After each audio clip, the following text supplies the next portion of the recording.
Big boss അഗ്നിപരീക്ഷ season 1. അതെ, ഇതിനകത്ത് ഇന്ന് വരാൻ പോകുന്ന എപ്പിസോഡ് ഓൾറെഡി നമ്മുടെ ഹോട്ട്സ്റ്റാറിൽ വന്നു കഴിഞ്ഞു. അപ്പോൾ ജെറ്റി, താഷി ഈ രണ്ട് പേരുടെ മത്സരത്തിൽ ഇന്ന് അൺഫെയർനെസ് കാണിച്ചിരുന്നു. അതായത് ജഡ്ജസ് അൺഫെയർ ആയിരുന്നു എന്നുള്ള ഒരു വിഷയമാണ് നമ്മൾ ചർച്ച ചെയ്യാൻ പോകുന്നത്. പ്രത്യേകിച്ചും രഞ്ജിനി. അതായത് രഞ്ജിനി ഇന്ന് കളിച്ചതിൽ, അതായത് ടാസ്ക് കളിച്ച് അവസാനം ആ ഒരു സ്റ്റിക്ക് കയ്യിലെടുത്തത് ജെറ്റിയാണ് ആ സ്റ്റിക്ക് കയ്യിലെടുത്തത്. പക്ഷേ ഇവർ പെൻഡൻ കൊടുത്തത് താഷിക്കാണ്. ജെറ്റിയെ ജസ്റ്റ് സേഫ് ആക്കിയതേ ഉള്ളൂ. ഇത് ഇരട്ടത്താപ്പാണോ, അതായത് ഡബിൾ സ്റ്റാൻഡ് ആണോ? കാര്യം നല്ല സ്ട്രാറ്റജി ഉപയോഗിച്ചു. ജെറ്റി അവിടെ നല്ല സ്ട്രാറ്റജി ഉപയോഗിച്ചാണ് ആ ടാസ്ക് ജയിച്ചത്. താഷിയും നന്നായിട്ട് തന്നെ കളിച്ചു, പക്ഷെ ജെറ്റിയാണ് ആ ടാസ്ക് ജയിച്ചത്. എന്നിട്ടും അത് ശരിയല്ല, കമ്പ് കുത്തിയില്ല എന്നൊക്കെ പറഞ്ഞിട്ട് ജെറ്റീനെ അങ്ങ് പതുക്കെ മാറ്റിയിട്ട് താഷിക്ക് പെൻഡൻ കൊടുത്തു. എന്നാൽ അടുത്ത ടാസ്കിനകത്ത് ടാസ്ക് ജയിച്ച ലോലിറ്റായ്ക്ക് പെൻഡൻ കൊടുത്തു. അതേപോലെ തന്നെ മികച്ച സ്ട്രാറ്റജിയോടെ കളിച്ച് ആർക്കാണ്? ശ്യാമിനും പെൻഡൻ കൊടുത്തു. അപ്പോൾ ഇതെന്താണ്, ഇരട്ടത്താപ്പാണോ? നമുക്ക് നോക്കാം എന്താണ് എല്ലാവരും ഇതാ സംസാരിക്കുന്നത്. നമുക്ക് നോക്കാം എന്തൊക്കെയാണ് നടന്നെന്നുള്ളത്. എല്ലാവർക്കും നമസ്കാരം, ഞാൻ നിങ്ങളുടെ സ്വന്തം രേവതി. വീഡിയോ ആദ്യമായിട്ട് കാണുന്ന ചാനൽ സബ്സ്ക്രൈബ് ചെയ്യണം, ലൈക്ക് ചെയ്യണം, കമൻറ്റ് ചെയ്യണം. സോ ഇന്ന് നമ്മുടെ ടി വിയിൽ വരാൻ പോകുന്ന എപ്പിസോഡാണ്. ഓൾറെഡി നമ്മുടെ ഹോട്ട്സ്റ്റാറിൽ വന്നു കഴിഞ്ഞു. നിങ്ങൾക്കറിയാലോ, ഒരു 12:30 ആകുമ്പോൾ ഇത് ഹോട്ട്സ്റ്റാറിൽ വരും കേട്ടോ. രാത്രി 12:30 ആകുമ്പോൾ ഹോട്ട്സ്റ്റാറിൽ വരും. അപ്പോൾ സോ നിങ്ങളിത് കാണുക. ഉടനെ തന്നെ ഞാൻ എൻ്റെ റിവ്യൂ ഇട്ടിട്ടുണ്ട്.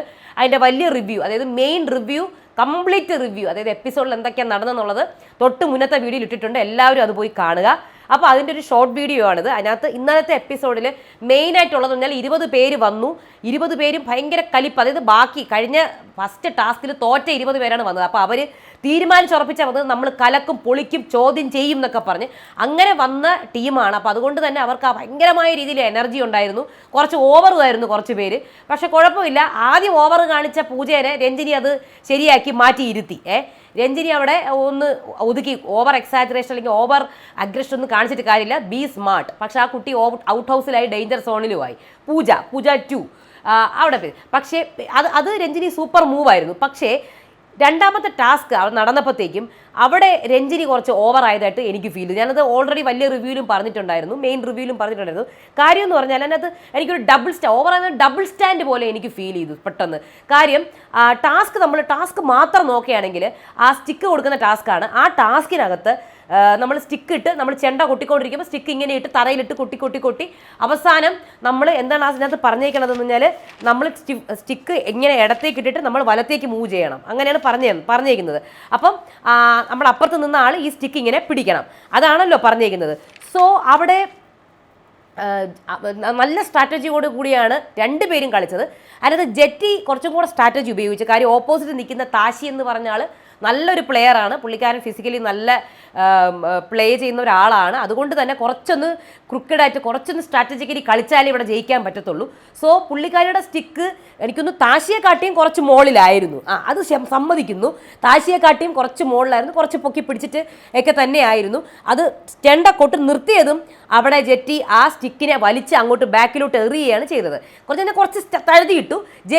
നമ്മുടെ താഷി കൂടുതൽ എറിയാനൊന്നും പോയില്ല, ഫെയർ ആയിട്ട് തന്നെ നിന്നു. എന്നിട്ട് സ്റ്റിക്ക് അവിടെ ഇട്ടിട്ട് മറ്റേ സ്റ്റിക്ക്, അതായത് ജെറ്റി എറിഞ്ഞ സ്റ്റിക്ക് പിടിക്കാൻ വേണ്ടി പോയി. പുള്ളിക്കാരൻ വീണുപോയി. പക്ഷെ സ്റ്റിക്ക് പിടിച്ചത് അത് ജെറ്റിയാണ്. ആ ടാസ്കിലെ ക്ലിയർ വിന്നർ എന്ന് പറയുന്നത് ജെറ്റിയാണ്, അല്ലേ? പക്ഷേ ഇവിടെ പ്രശ്നം വന്നത് നമ്മുടെ ജഡ്ജസിനൊക്കെ കുറച്ച് കൺഫ്യൂഷൻ വന്നു. പ്രത്യേകിച്ച് രഞ്ജിനിക്കൊക്കെ ഒന്നും കൂടെ ഇടാൻ പറഞ്ഞു. അവസാനം അവർ തീരുമാനിക്കുകയാണ്, ഒരു കാര്യം ചെയ്യും, റിയാസ് പറയുന്നുണ്ട് ഒന്നും കൂടെ കളിക്കാമെന്ന്. അപ്പോൾ അവിടെ അഖിൽ പറയുന്നുണ്ട് എന്തിൻ്റെ ആവശ്യം, അതിൻ്റെ ആവശ്യമില്ലല്ലോ.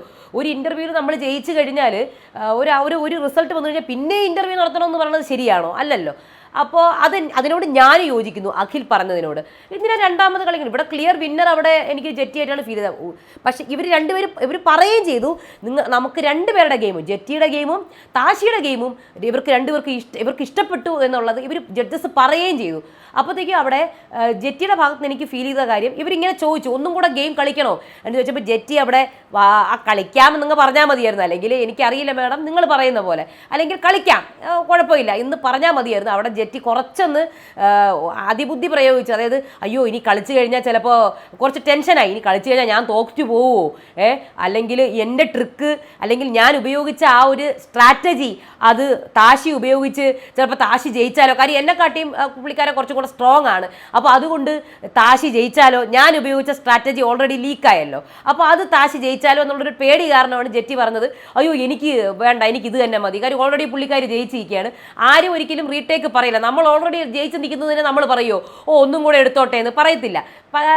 പക്ഷെ മിണ്ടാതെ നിന്നാൽ മതി. അപ്പം തന്നെ രഞ്ജിത്ത് പറഞ്ഞു എന്നാ ഓക്കെ ടെക്നിക്കലി താഷിയാണ് ജയിച്ചതെന്ന് പറഞ്ഞു. അപ്പോൾ എനിക്ക് ആ ഒരു എടുത്ത് ചാടി ആ ഒരു സംഭവം പറഞ്ഞതിനോട് എനിക്കൊരു യോജിപ്പില്ല. കാര്യം എന്ന് പറഞ്ഞാൽ അപ്പം ഞാൻ വിചാരിച്ചു ഓക്കെ രണ്ടുപേരും ഈക്വലി കളിച്ചുവെങ്കിൽ രണ്ടുപേർക്കും പെൻഡം കൊടുക്കുക. കാര്യം അവിടെ ജെറ്റി ജയിച്ചിട്ടുണ്ടായിരുന്നു, പിന്നെ എന്തുകൊണ്ട് ജെറ്റിക്ക് കൊടുത്തില്ല? ഭാഗ്യത്തിന് ജെറ്റിനെ സേഫ് ആക്കി കേട്ടോ, അല്ലെങ്കിൽ ഞാൻ വെച്ച് ഇനി ഔട്ട് ഹൗസിലേക്കൊക്കെ വിടുമോ എന്നുള്ളത്. ഔട്ട് ഹൗസിലേക്ക് വിട്ടിരുന്നെങ്കിൽ അല്ലെങ്കിൽ ഡേഞ്ചർ സോണിലേക്ക് വിട്ടിരുന്നെങ്കിൽ പക്ക അൺഫെയർ ആയിട്ടേ എനിക്ക് പറയാൻ പറ്റുള്ളൂ. ഇത് എനിക്ക് പെൻഡൻ കൊടുക്കാത്തത് താഷിക്ക് കൊടുത്തിട്ടുണ്ടെങ്കിൽ താഷി അവിടെ ഫെയർ ആയിട്ട് കളിച്ചു, ഓക്കെ താഷി ഇതാണ് ഫെയർ ആണ്, താഷിക്ക് കൊടുത്തതിൽ ഫെയർ ആണ്. പക്ഷേ ജെറ്റിക്കും അവിടെ പെൻഡൻ കൊടുക്കായിരുന്നു. അതിന് പറയാനുള്ള കാരണം അടുത്ത ടാസ്കിൽ ഈവൻ അതിൻ്റെ മുന്നത്തെ ടാസ്കിൽ നമ്മുടെ ആരുടെ ടീം വന്നായിരുന്നു, നമ്മുടെ ആരുടെ മറ്റേ രാകേഷിൻ്റെ ടീം, അതായത് രഞ്ജിനിയുടെ ടീം, പൂജ, സോണി, വൈശാഖ്, രാകേഷ്, റിബിൻ, നന്ദകുമാർ, ഷൈജു, ഈ ടീമിനകത്ത് ഷിജു ആണ് നന്നായിട്ട് കളിച്ചത്. ഷിജുവിന് നമ്മൾ എന്ത് ചെയ്തു, അവർ പെൻഡം കൊടുത്തു.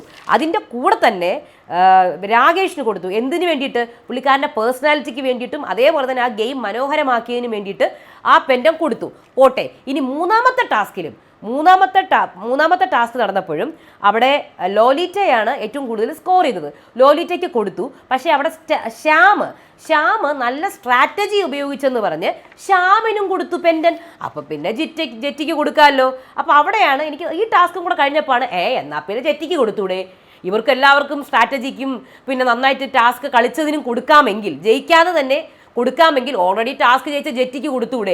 അപ്പോൾ അവിടെ എനിക്കൊരു ചെറിയൊരു അൺഫെയർനെസ് എനിക്ക് ഫീൽ ചെയ്തു, ഡബിൾ സ്റ്റാൻഡും എനിക്ക് ഫീൽ ചെയ്തു. നിങ്ങൾക്ക് കാണാത്തവർ ഒന്ന് പോയിട്ട് ഹോട്ട്സ്റ്റാറിൽ ഇപ്പോൾ എപ്പിസോഡ് കിടപ്പുണ്ട്, ഒന്ന് കണ്ടു നോക്കുക. നിങ്ങൾക്ക് അത് ഫീൽ ചെയ്തിട്ടുണ്ടോ എന്ന് നിങ്ങൾ പറയുക. അപ്പോൾ എല്ലാ ടീമിൽ നിന്നും രണ്ട് പേർക്ക്, ഈവൻ ലാസ്റ്റ് ടാസ്കിനകത്ത് പ്രവീണിനും 24 പേപ്പറായിരുന്നു എടുത്തത്, ശ്യാമും 24 പേപ്പറാണ് എടുത്തത്. എന്നിട്ട് കൂടി ശ്യാമിൻ്റെ ആ ഒരു സ്ട്രാറ്റജി മറ്റുള്ളവരുടെതൊക്കെ ഊതിക്കളഞ്ഞത് മറ്റുള്ളവർക്ക് കിട്ടാതിരിക്കാൻ വേണ്ടിയിട്ട് ശ്യാം എന്ത് ചെയ്തു, സ്ട്രാറ്റജി ഉപയോഗിച്ചിട്ട് കളഞ്ഞു പേപ്പർ. അത് തന്നെയാണ് ജെറ്റിയും ചെയ്തത്. നമ്മുടെ താഷി പിടിക്കാതിരിക്കാൻ വേണ്ടിയിട്ട് സ്റ്റിക്ക് അങ്ങോട്ടേക്ക് എറിഞ്ഞു. അപ്പോൾ അതുകൊണ്ട് ജെറ്റിക്ക് മറ്റേ സ്റ്റിക്ക് പിടിക്കാൻ പറ്റി. അത് ജെറ്റിയുടെ സ്ട്രാറ്റജി അല്ലേ? അപ്പോൾ ജെറ്റി സ്ട്രാറ്റജി ഉപയോഗിച്ചതല്ലേ. സോ അപ്പോൾ അത് എന്താണ് കൊടുക്കാത്തത്? അപ്പോൾ അവിടെയാണ് എനിക്ക് ഞാനപ്പോൾ എന്നാൽ പിന്നെ അത് കൊടുത്തുകൂടായിരുന്നു. അപ്പോൾ അവിടെയാണ് എനിക്ക് അവിടെ ഒരു അൺഫെയർനെസ് അല്ലെങ്കിൽ ഒരു ഡബിൾ സ്റ്റാൻഡ് എനിക്ക് ഫീൽ ചെയ്തു. നിങ്ങൾക്ക് എന്താ ഫീൽ? ഇപ്പോൾ കഴിഞ്ഞ ഇന്നത്തെ ടാസ്കിൽ സത്യം പറഞ്ഞാൽ എനിക്ക് തോന്നുന്നു 6 പേർക്ക് കിട്ടേണ്ടതായിരുന്നു പെൻഡൻ, പക്ഷേ 5 പേർക്കാണ് പെൻഡൻ കിട്ടിയത്. ഷിജു, രാകേഷ്, താഷി, ലോലിത, ശ്യാം, ഇത്രയും പേർക്കാണ് കിട്ടിയത്. ഇന്നലെ 3 പേർക്ക് കിട്ടിയിട്ടുണ്ടായിരുന്നു. അപ്പോൾ അതും കൂടെ ചേർന്ന് ഇന്ന് എന്തായാലും 8 പേർക്ക് ടോട്ടലി പെൻഡൻ കിട്ടി. അപ്പോൾ നാളത്തെ മൺഡേ എപ്പിസോഡിനകത്ത് ഇവർക്ക് എല്ലാവർക്കും എന്തെങ്കിലും ഒരു പ്രിവിലേജോ അല്ലെങ്കിൽ എന്തെങ്കിലും ഒരു ഇത് കിട്ടും. ഇവർക്ക് ഇതിൻ്റെ ഒരു പവർ എന്തായാലും ഇവർക്ക് കിട്ടാൻ പോവുകയാണ്. നമുക്ക് കാത്തിരുന്ന് കാണാം. ഈ 8 പേർക്ക് കിട്ടും. ഇനി ഇവർ മുഖാമുഖമാണ് കളിക്കാൻ പോകുന്നത്.